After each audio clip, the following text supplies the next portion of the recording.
عمران خان نے محمود خان اچکزئی کو قومی اسمبلی میں اپوزیشن لیڈر مقرر کر دیا اور علامہ راجہ ناصر عباس کو سینٹ میں اپوزیشن لیڈر مقرر کر دیا ہے۔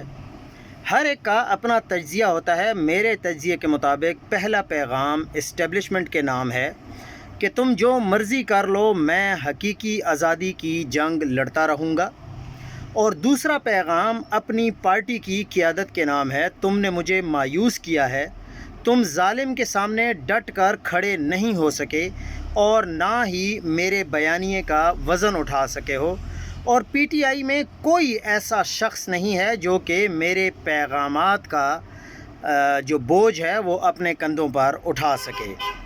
پی ٹی آئی کی آزاد قیادت میں اکثر بزدلوں کی نمائندگی کرتے ہیں، تحریکیں بہادر لوگ چلاتے ہیں، اور ان تلوں میں تیل بالکل نہیں ہے۔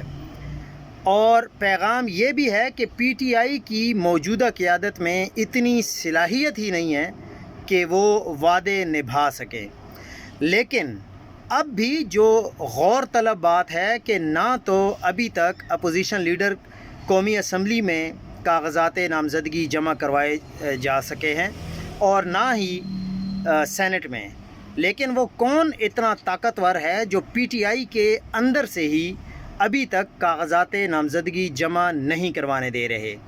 یہ بہت بڑا سوالیہ نشان ہے۔ پاکستانی قوم کو اب پی ٹی آئی کی لیڈرشپ کے اوپر یہ زور ڈالنا پڑے گا کہ جلد از جلد کاغذات نامزدگی جمع کروائے جائیں تاکہ ان دونوں کو اپوزیشن لیڈر اپوائنٹ کیا جا سکے۔